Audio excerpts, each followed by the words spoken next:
On dit que toute notre vie défile devant nos yeux au moment de mourir. Mais ce n'est pas ce qui m'est arrivé. J'ai vu autre chose. Quelque chose de troublant. Quelque chose que je n'oublierai jamais. Une paire d'yeux, me scrutant dans l'obscurité. Ni humain, ni angélique. Quelque chose entre les deux. Puis, juste avant que tout ne devienne noir, un murmure. Une voix qui a glacé mon âme.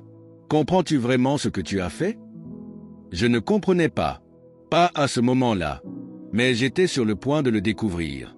Avant de vous révéler ce qui s'est passé après, avant de vous dire ce que Jésus lui-même a montré sur l'âme des animaux et leurs propriétaires, vous devez comprendre qui j'étais avant que la mort ne vienne bouleverser ma réalité.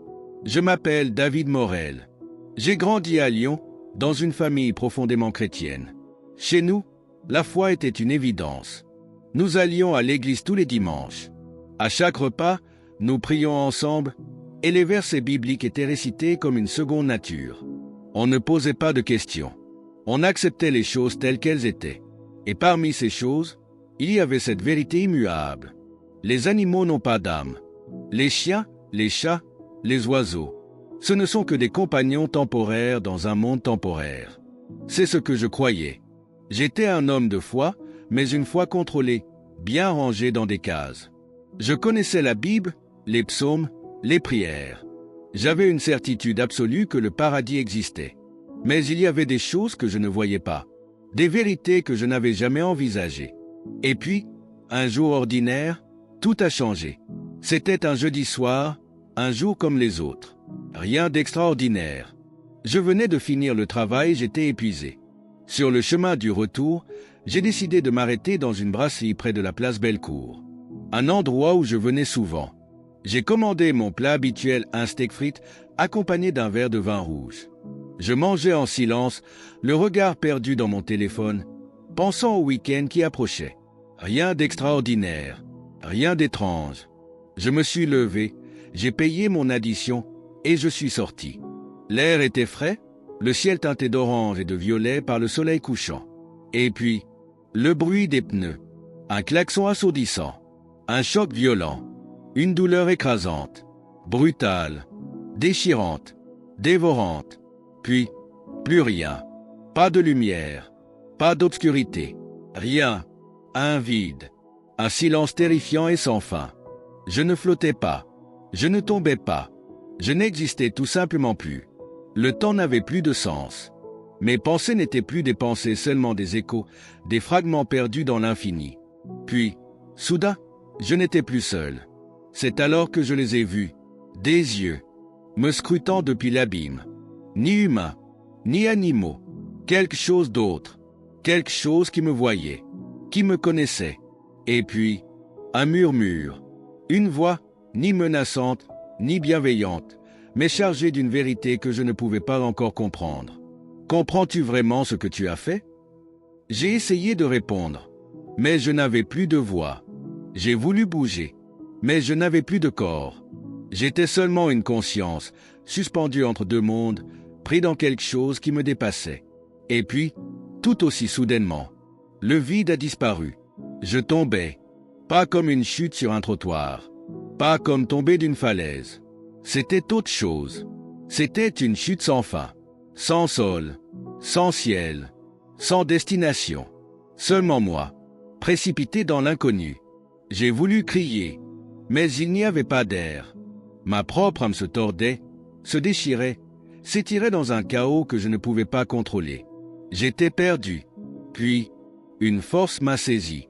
Ce n'était pas une main. Ce n'était pas du vent. C'était une présence. Quelque chose d'inimaginable. Une puissance qui m'a arraché de l'abîme et m'a projeté dans quelque chose de totalement différent. De la lumière. D'abord aveuglante. Puis, chaleureuse. Elle m'entourait. Elle me remplissait. Elle me réconfortait. Et à cet instant, j'ai compris que je n'avais plus peur. Mais j'aurais dû avoir peur. Car ce que j'ai vu ensuite a tout changé. Haut-parleur public, message spécial pour toi. Avant de continuer cette incroyable histoire, j'aimerais faire quelque chose de spécial. Lors de notre dernière vidéo, nous avons mentionné les noms et villes de certaines personnes qui ont laissé un commentaire et aujourd'hui, nous recommençons. Haut-parleur public, si tu veux entendre ton prénom dans notre prochaine vidéo, laisse un commentaire ci-dessous avec ton prénom et ta ville. Des milliers de personnes verront ton nom apparaître et tu pourrais être cité dans la prochaine vidéo. Si tu es nouveau ici, bienvenue dans notre communauté. Cœur rouge, abonne-toi et like la vidéo pour soutenir ce message et nous aider à toucher encore plus de monde. Maintenant, poursuivons cette révélation. Le moment où ma chute s'arrêta, je sus que quelque chose avait changé. Je n'étais plus dans le vide. J'étais ailleurs. Cette lumière aveuglante qui m'avait englouti se transforma peu à peu en quelque chose de chaud, de vivant. Ce n'était pas simplement de la lumière. C'était une présence. Elle pulsait autour de moi, à travers moi, comme si elle était consciente. Pour la première fois depuis l'accident, une sensation de paix m'envahit. Mais cette paix, elle était fragile, car je n'étais pas seul. Je pouvais le sentir avant même de le voir. Une puissance, une force au-delà de toute compréhension humaine. Ce n'était pas simplement la présence de quelque chose de divin. C'était la source de tout. Et soudain, je sus. Je n'avais pas besoin de le voir pour savoir qui il était. Jésus. Mais pas comme dans les peintures. Pas comme dans les églises. Pas comme je l'avais imaginé dans mon enfance. C'était réel. Sa présence seule fit trembler chaque fibre de mon être. Pas par peur. Par vérité. C'était comme être au centre d'un ouragan, mais au lieu du vent, c'était de l'amour. Puissant. Consommant. Incontournable. Je tombais à genoux. Ou du moins, c'est ce que je crus. Car je n'étais plus fait de chair et de sang. J'étais autre chose. Quelque chose de plus léger, mais aussi de plus exposé. Puis, il parla. Mais pas avec des mots. Pas avec un son. Avec une vérité. Sa voix ne se contenta pas de vibrer dans l'air. Elle s'écoula en moi. Tu n'es pas ici par accident. Je voulais pleurer. Je voulais parler. Je voulais poser 1000 questions. Mais avant que je puisse dire un mot, il leva la main. Et soudain, je vis tout. Ma vie. Mes choix, mes croyances. Chaque instant que j'avais vécu s'étala devant moi, d'une clarté absolue. Et une chose ressortait plus que toutes les autres. Les animaux. Tout commença par des souvenirs d'apparence banale. Je me vis enfant, caressant un chien errant dans la rue. Mon cœur rempli d'affection, mais mon esprit chuchotant. Ce n'est qu'un animal. Je me vis adolescent, haussant les épaules quand une amie pleura la perte de son chat. Je me vis adulte, détournant le regard, refusant de croire que les animaux pouvaient avoir un lien spirituel. Et puis, je vis autre chose. Quelque chose qui me glaça jusqu'à l'âme. Je les vis. Pas seulement les animaux que j'avais connus. Pas seulement ceux que j'avais croisés. Tous. Des millions d'âmes. Attendant. Observant. Connaissant une vérité que moi, je n'avais jamais comprise. Jésus tourna son regard vers moi. Et sans un mot, il me posa une seule question. Crois-tu vraiment que je les ai créés sans but? Une onde indescriptible me traversa. La réalité elle-même semblait s'effondrer. Et avant que je puisse comprendre, tout changea à nouveau. Je n'eus pas le temps de comprendre ce qui se passait avant que tout ne change à nouveau. La lumière disparut, pas dans l'obscurité, mais dans autre chose, quelque chose d'immense. J'étais là, debout du moi. C'est ce que je croyais dans une étendue infinie. Ce n'était pas la terre. Il n'y avait ni soleil ni ombre, pourtant une lumière émanait de partout. L'air vibrait, chargé de quelque chose que je ne pouvais pas nommer. Et puis, je l'ai vu, un champ. Mais ce n'était pas un champ ordinaire. Cet endroit était vivant. L'herbe scintillait, ni verte ni dorée, mais d'une teinte indescriptible, comme si elle respirait. Au loin, des arbres immenses se dressaient, leurs branches s'étirant vers un ciel sans fin. Mais ce n'était pas un simple paysage. C'était bien plus que cela. Cet endroit me connaissait. Je pouvais le sentir dans chaque fibre de mon être. Et puis, je les ai vus. D'abord, mon esprit refusa d'y croire. Des animaux, partout, mais pas seulement ceux que je connaissais. Il y en avait de toutes sortes, certains familiers, d'autres totalement inconnus. Certains brillaient d'une lumière étrange, d'autres se mouvaient avec une grâce qui défiait la gravité. Mais surtout, ils n'étaient pas sauvages. Ils n'étaient pas perdus. Ils étaient conscients. Ils me regardaient. Ils me reconnaissaient. Et c'est alors que je l'ai vu. Une silhouette s'avançait à travers cette mer de créatures. Un chien, son pelage brun clair, ses oreilles dressées, sa posture attentive. Je le connaissais. Max, mon chien d'enfance. Ma gorge se noie si tant est que j'en avais encore une. Il avait l'air identique et pourtant différent. Ses yeux, ce n'étaient pas les mêmes. Ils contenaient quelque chose de plus profond. Quelque chose que je n'avais jamais vu auparavant. Je tombai à genoux, tendant la main vers lui. Mais avant que je ne puisse le toucher, une voix retentit. Elle ne venait pas de Jésus. Elle était autre. Elle résonna à travers tout mon être, faisant trembler l'air lui-même.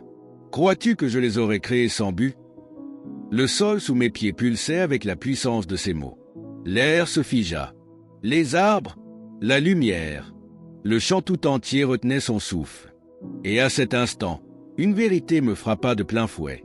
J'avais tort, terriblement tort.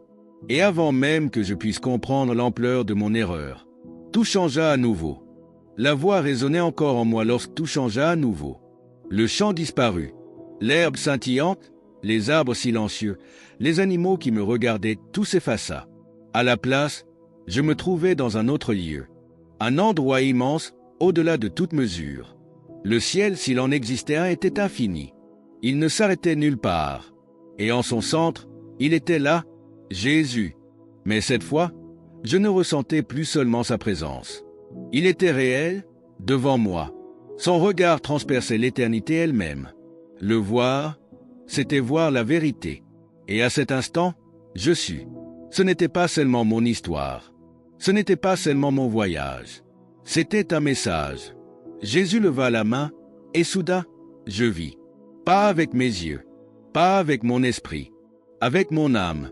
Et ce que je vis bouleversa tout ce que je pensais savoir sur l'au-delà. Une vision se déploya devant moi. Je vis des gens, des milliers, des millions debout dans un endroit qui n'était ni le ciel, ni l'enfer. Certains semblaient perdus, leurs yeux cherchant quelque chose qu'ils ne pouvaient trouver. D'autres étaient à genoux, leurs mains tendues, non pas en prière, mais en regret. Et à côté d'eux, il y avait des animaux, pas prisonniers, pas souffrants, mais attendant, observant, sachant. Je fis un pas en avant, attiré par l'un d'eux. Une femme. Son visage portait les marques du chagrin. Ses mains tremblaient, tendues vers quelque chose qui n'était plus là. Et alors, je vis un petit chien à ses pieds. Un être frêle, son pelage en désordre, ses yeux empreints d'une douce résignation. Il ne bougeait pas. Il attendait, pas dans la colère, pas dans la vengeance, juste dans l'attente. Et soudain, je compris. Ce que je voyais n'était pas puni de la manière dont je l'avais toujours imaginé. Il n'y avait pas de flamme, pas de chaîne, pas de souffrance physique. Leur tourment était autre. C'était de comprendre, de voir ce qu'ils avaient ignoré toute leur vie, de sentir, enfin, la portée de leur indifférence. Les animaux étaient là, mais ils ne les retenaient pas. Ils ne les accusaient pas. Ils attendaient, parce que la vérité avait toujours été là.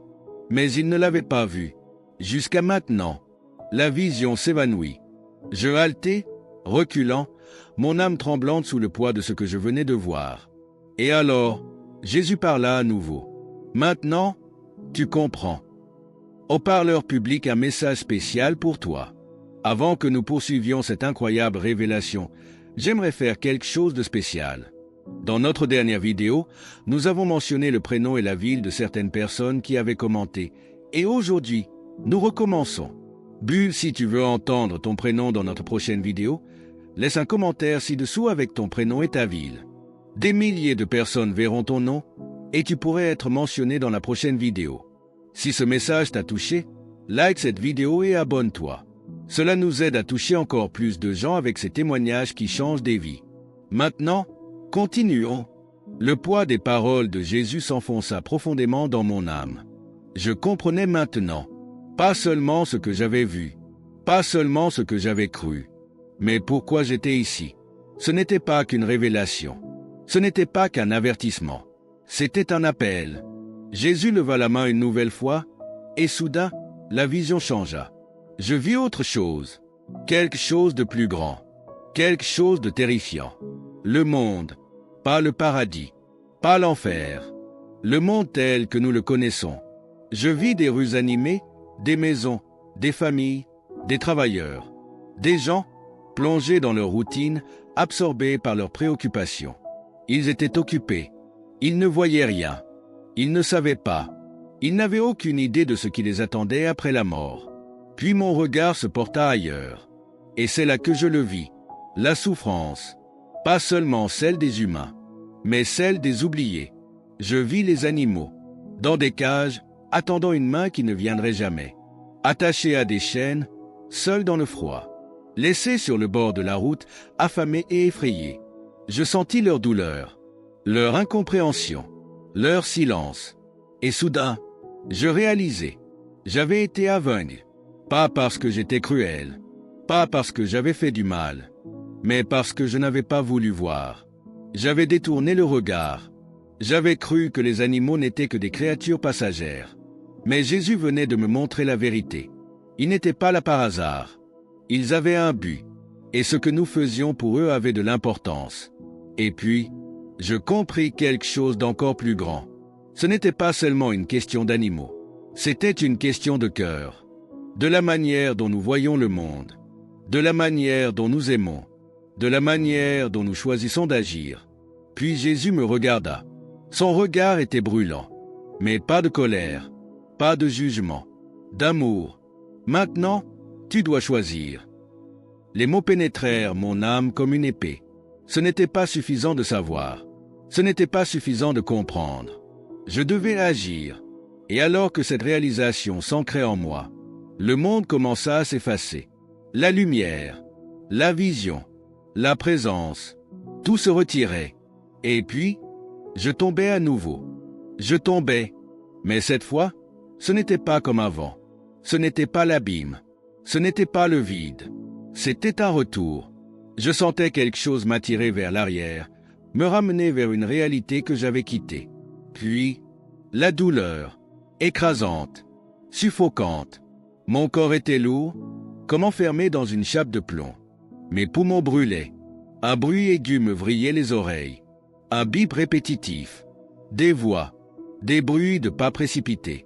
Et puis, un souffle. Le mien. J'étais revenu. J'ouvris les yeux. Tout était flou. La lumière blanche du néon au plafond me brûlait la rétine. L'odeur de l'antiseptique, le son des machines, la sensation des fils collés à ma peau. Un hôpital. J'étais en vie, mais je n'étais plus le même homme. Comment aurais-je pu l'être? J'avais vu, j'avais entendu, j'avais compris. J'avais été devant Jésus, et il m'avait donné une mission.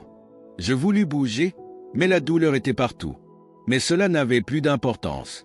Ni les fils reliés à mon corps, ni la brume des médicaments, ni le fait que j'avais frôlé la mort. Parce qu'une seule chose comptait. Je ne pouvais plus garder cela pour moi. Il fallait que je parle, que je réveille les consciences, que je dise à tous ce que j'avais vu, que je leur montre qu'ils ne doivent pas attendre. L'éternité est réelle, le ciel est réel, l'enfer est réel, et la façon dont nous vivons notre vie compte. Je fermai les yeux un instant et murmurai une prière. Pas pour moi, pour eux, pour ceux qui n'ont pas encore vu, pour ceux qui ne savent pas, pour ceux qui pensent que la vie n'a pas de conséquences. Parce qu'un jour, nous serons tous devant Dieu. Et ce jour-là, il n'y aura plus d'excuses. Rejoins notre communauté. Si tu es encore là, je veux juste te dire merci. Nous ne gagnons aucun argent en faisant cela. Nous partageons ces histoires parce que nous aimons ça, parce que ces témoignages changent des vies. Si cette histoire t'a touché, le meilleur moyen de nous aider, c'est d'aimer la vidéo et de t'abonner à la chaîne. Cela ne te coûte rien, mais cela fait toute la différence pour nous. Et surtout, cela nous permet d'atteindre plus de monde avec ce message puissant. Alors si tu veux faire partie de cette aventure, clique sur s'abonner et rejoins notre communauté. Maintenant, passons au dernier chapitre. Les jours passèrent. Les murs blancs de l'hôpital semblaient se refermer sur moi, m'étouffant lentement.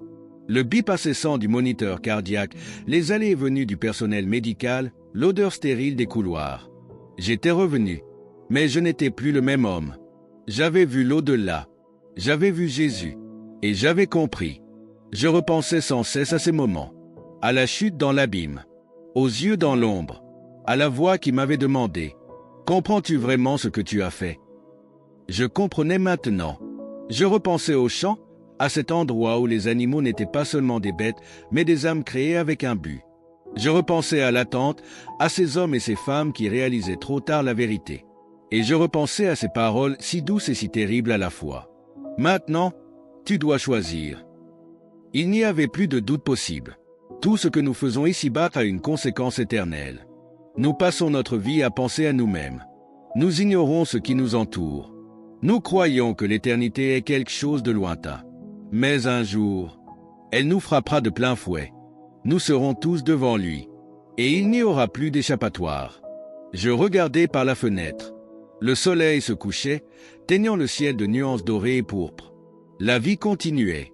Les gens dehors marchaient, riaient, parlaient, inconscients de l'invisible, ignorant ce qui les attend. Mais moi, je savais maintenant, et je ne pouvais pas me taire. Si tu écoutes cette histoire, si tu es encore là, je veux que tu m'entendes bien. Tu as un choix à faire. Tu peux refermer cette vidéo et continuer ta vie comme si de rien n'était. Ou tu peux ouvrir ton cœur. Parce que tout cela est réel. Le ciel est réel. L'enfer est réel. Jésus est réel.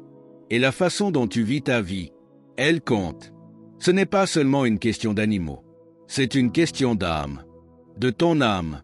Et un jour, quand ton heure viendra, tu ne verras plus ce monde. Tu verras l'éternité. Tu entendras sa voix. Et ce jour-là, une seule question restera. Où seras-tu? Ne t'arrête pas ici. Ce que j'ai vu a changé ma vie à jamais. Mais il y a encore une révélation plus puissante que tu dois voir. Clique sur la vidéo qui apparaît à l'écran maintenant. Elle pourrait changer ta vie d'une façon que tu n'imagines même pas. Tu ne veux pas rater ça. Et avant de partir, like cette vidéo et commente Amen pour continuer à être béni. Ce n'est que le début d'un chemin extraordinaire. Que Dieu te bénisse et on se retrouve dans la prochaine vidéo.